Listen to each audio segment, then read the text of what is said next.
If to say now, they say, okay, choose one between 1M and 1M. Calm down now. You don't even know the option when I want. Yeah, I don't need to hear any other option. Now that 1M I dey carry. Jesus Christ! 2,500,000 naira only. Only not did this one. You know, say you get her some blessings. You will come. It will be blessing. Hey. Okay, man. See, I need this guy blessing for my life. I think I'll beg you. Hi, Udoka. Hi. How did you get into film? How did I get into film? When I was in university, I wanted to study music, and that wasn't working out, so I needed to get my degree. Something completely different, mainly something like in the business admin block. And while I was doing that, in my sophomore year, my second year of college, I decided to take some music classes, because that was my first love, you know. And when I went to the school curriculum, went to the arts department to find the class that I would register for. I'd gone past the music section and I'd gone to the theater part of the curriculum. And, you know, the only thing that went through my head was, oh, this is Broadway, this is that stuff, you know, you see Broadway. I've never been to a theater play or any show in my life. But I thought it was interesting, so I signed up for a theater class. And that was like the beginning of everything. Me signing up for a theater elective, yes. So still on this question, you said music. Yes. Can you talk more about your love for music? So when I was 13, I taught myself how to play the drums. I played the drums for my church for 7 years, and I wanted to be a classical music composer. So when I went to university, that's what I wanted to study. I wanted to study music. But yes, my parents didn't find that funny, so we had to make sacrifices. Yeah, I don't think Nigerian parents find this funny. Yeah. So, as an actor, what was the transition like moving into being a director / producer? So, after I graduated from the university, I went to a drama school. Did that for 2 years. On moving back to Nigeria, I knew no one in the industry. I literally knew no one. So I knew I wanted to be in film, I knew I wanted to be an actor, but the fact that the few filmmakers that I could meet, they know who I was, they weren't going to take a chance on me. So I said to my friend, look, if nobody's going to put us in their films, then we should just make our own film. Literally. And we sat down, Femi Ogunsanwo, we sat down together, we wrote a film called The Red House 7. Found money, small money, produced it, made the film. I took the film to Toronto to do post-production. By the time I came back, I had 2 distributors who were interested in distributing the film in cinemas. I thought the film was shit. Sorry, I can't curse. I thought the movie wasn't really good. It was my first time attempting to make a film, and it was a feature. But funny enough, we had 2 distributors who were interested in distributing the film. And it was so weird because people would watch the film and places that I would cringe or scenes that I didn't like, people would crack up, and, it's almost like they couldn't see, every fault that I could see in the film. But yeah, that was my transition from being an actor to being a filmmaker. And after that project, I told myself, look, if you're going to make films, then you have to make films that you will be happy with. If I make a film, I want to be happy. I want to be proud about the film that I'll put my name on. So I decided to focus on making short films and learning about films and, just diving into films properly. So I started watching anything I could lay my hands on, and I watched a ton for a long while. Yeah. I think as a creative, you are your biggest, greatest critic, basically. So I think that's why you were cringing at parts that people actually liked. Well, this is true. Right? Yeah, this is true. Though I think, there was a lot of mistakes on that project. Yeah, I mean, your first movie, I don't expect anything less, but when was this? What year? This was 2010. We shot the film in 2010. It released in 2011. It's 2020. Yes, so it's been a minute. Yeah. No, 10 years. 9 Yeah, minutes. 10 years. It's been a minute. All right. So but your acting and your directing and producing, which one do you prefer and why? I mean, I still love both. I don't think I can pick one over the other. I'm sure. I can't. Are you sure? I'm pretty sure. Let's go. I can't pick one over the other. But I'll say this: I find different things appealing.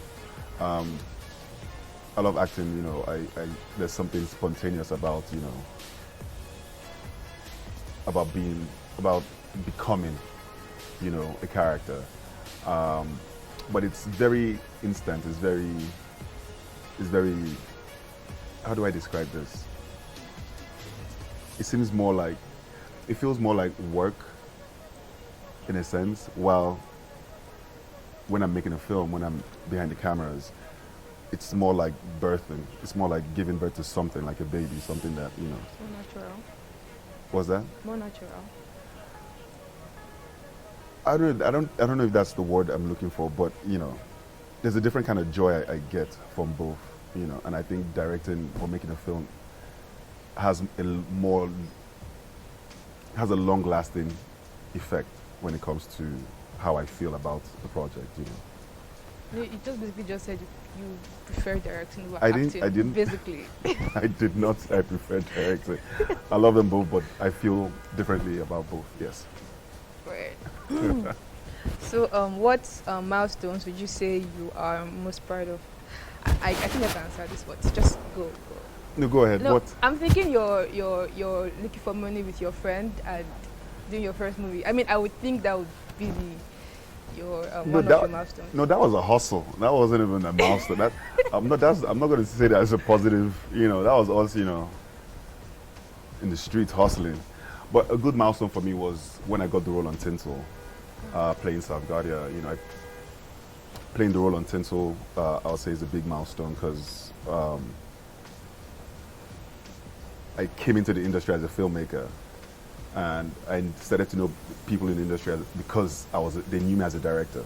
So when I wanted to focus on acting, I'll meet the same directors and I'll tell them, oh, I'm an actor, I'm a trained actor, and nobody would, nobody ever be like, no, you make movies, So I mean, it was a blessing and a curse at the same time.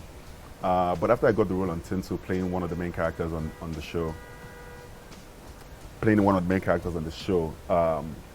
other directors could now see me as an actor and can call me for work and So that I would say was a major milestone. Also having the AMVCA nominations was very big for Living Funeral. I had 8 nominations and including Best Director, so that was major for me as well. Do you have others? Like other milestones? Little success, little... Other milestones. Making the Berlinale Talent Campus was nice, was fun.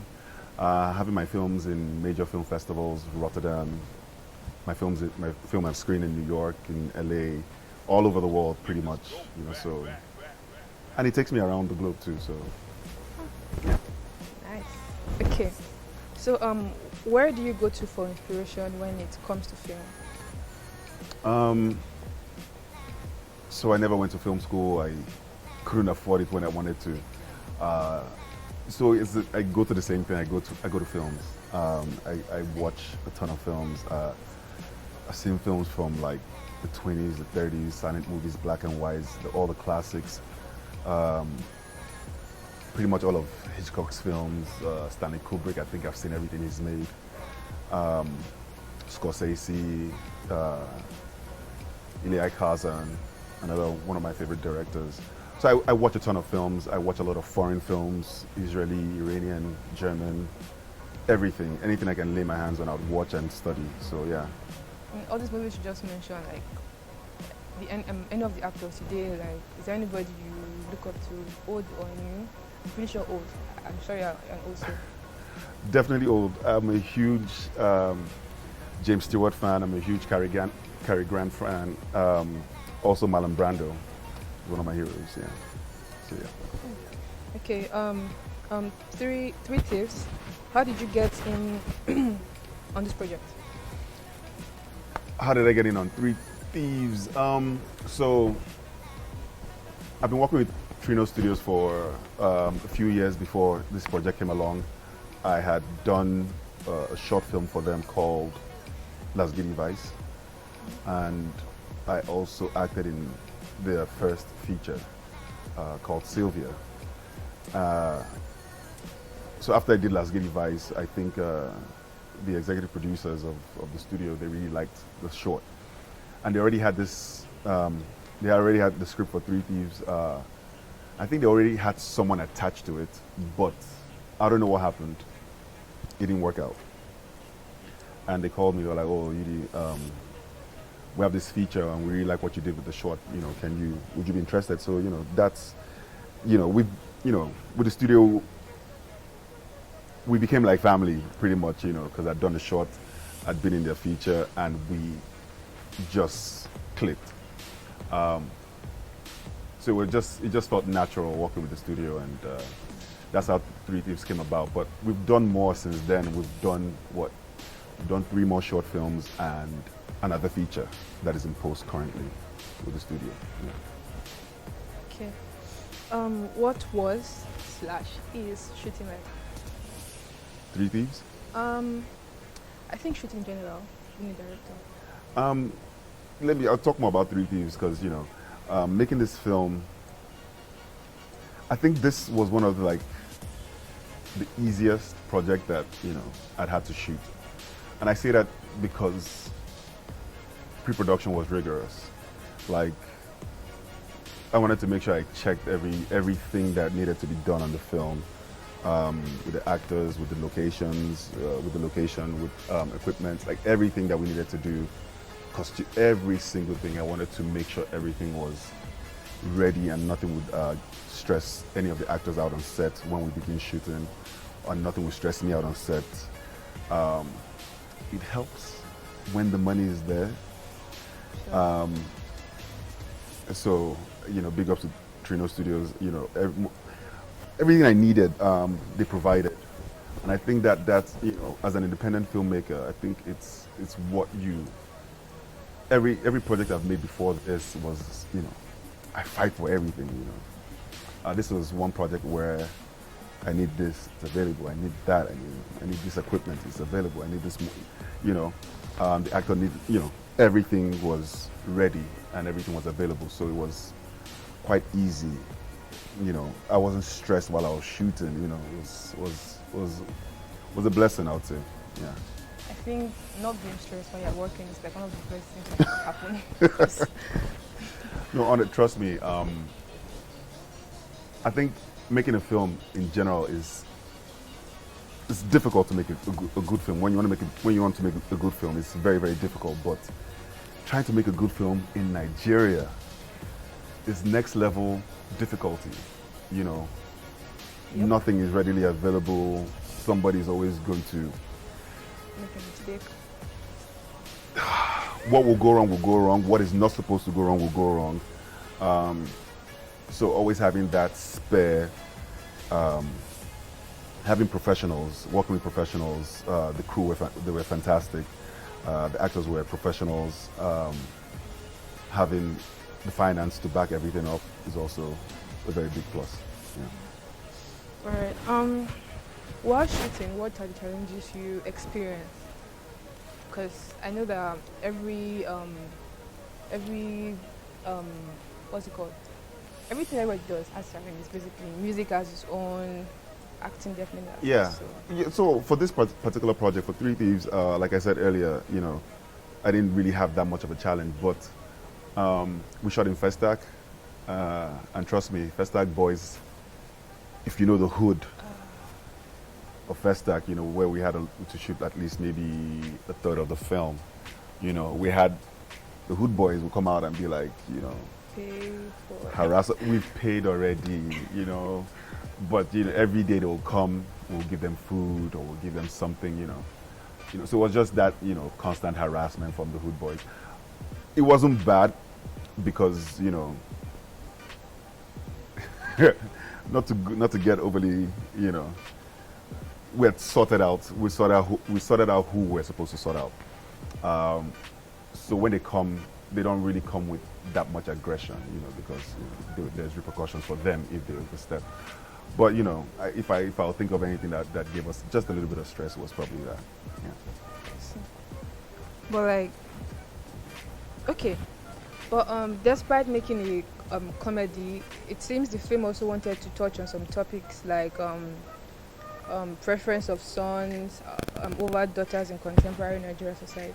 How did making this film as an ensemble comedy help achieve this goal? Somebody talks really fast, but I think I got your question. Sorry. No, I got your question. Yes, it is. It's a comedy, and one of the things I think the writer wanted to touch on was, the societal norm of, parents preferring to have a boy than a girl, preferring the boy child in the family, as compared to having the daughter. I think those are like the topics we slip in with ease. I mean, it's not like it wasn't a central part of the story, but it was a sub. It's a sub theme that we planted in.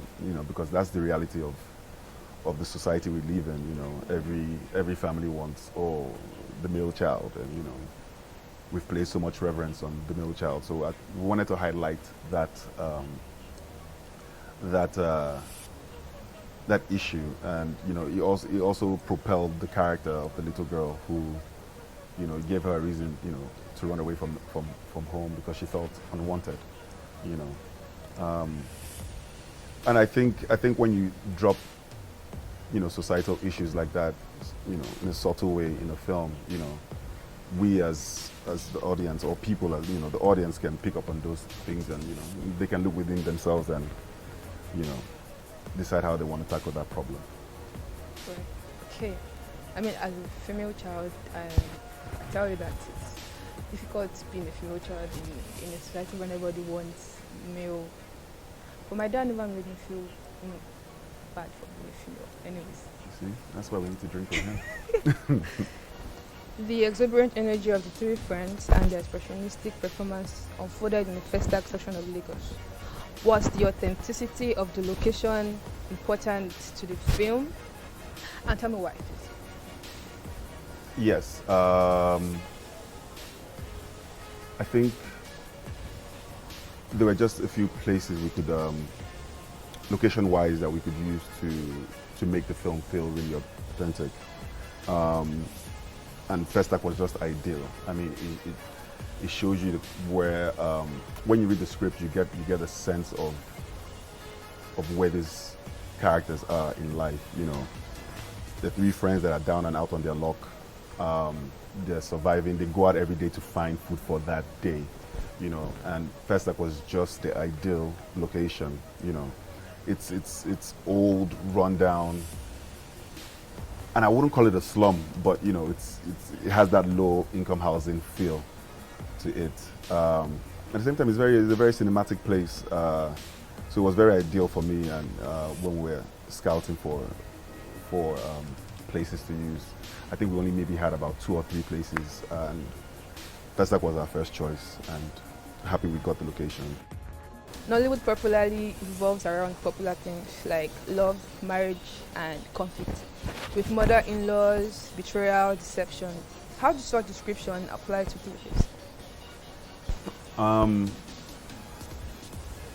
think the writer's inspiration didn't come from like the regular Nollywood point of view or themes, like knowing Sammy and ABBA and Africa. I don't think. I think they're all influenced by things around them in their environment. At the same time, they're all very exposed when it comes to film and storytelling. So I don't think I wouldn't say the industry itself or the regular Nollywood theme had any influence in their reasoning for this particular project. If not, we would have seen the typical themes that we explore or over-explore in the industry. And I think that's another thing that really attracted me to the script. It was very different. You know, it's a pure adventure comedy, and we don't do enough of those. And there's so many other genres that we need to explore as an industry, which is why I like what Trino is doing, which is why I like, you know, what some new age filmmakers are doing. So much to do in film, and we keep on sticking to the same drama, romance, or village, you know. There's nothing wrong with that. There's nothing wrong with that, but there's so much more. There's so much more we can do. So many genres out there that we haven't explored as an industry. You know, I can't wait to see like a Nigerian zombie movie. Like, I literally can't wait. There's been one. What? Yes. Year? I am a tanga. But we need more. That's the point. You know, we need more. You know, I mean, one is not even enough. musical competitions, I think there are. I don't think I've ever seen any musical competition movie. The one I saw wasn't really. There's been one as well. good. But you see, I keep saying there's one. We need like 100. Yes. You know, there was one. I can't remember. Something Rush. Hood Rush was like a musical. I think I've seen it. This was some years back. This was when I first moved. You know, maybe like maybe around that 10 years ago time frame. But yeah, they're never perfect, but it's a start, you know, and I think by the time we start to explore more genres, you know, in the industry, the better we would be as filmmakers, you know, the more our films can transcend across other cultures as well. Okay. In filmmaking, what aspect in the industry? Old on you. Generally. In general? Old on you, yeah. In general, I'm still an old school fan. Stanley Kubrick is, you know, I'm sure. Stanley Kubrick, Elia Kazan, those are like my two favorite directors. What's next from your stable of talent and ideas? So like I said, I have another feature that I did with Trino Studios. It's called, should we reveal the name now or later? I think you should. Later. Let's leave that. But it's another feature, and it's also a comedy. And then I also personally have my own project that I've been working on. We've been working on the script for at least 6 years now. You know, we're working on this script. It's finally ready, and we're getting into like the developmental stage of things to, you know, put financing together and all that kind of good stuff. Sure, that's enough time for a child to like talk and jump around the house. Oh yes, oh yes. Yeah. Like I mentioned earlier, I do have another feature film with the studio. It's also a comedy. I think it's also going to be a nice one. We had a lot of fun making this film as well. And also I have my own personal project that I've been developing for about 6-7 years now. It's a dark thriller, and we're currently trying to put financing together for that. But yeah, those are two things that I'm currently working on. That's Yeah. great. Thank you for your time and for answering our questions. You said thank you. Hey, thank you. Hold your applause this way. I wasn't really good, or does it take back? No, we're good. Again. Nope.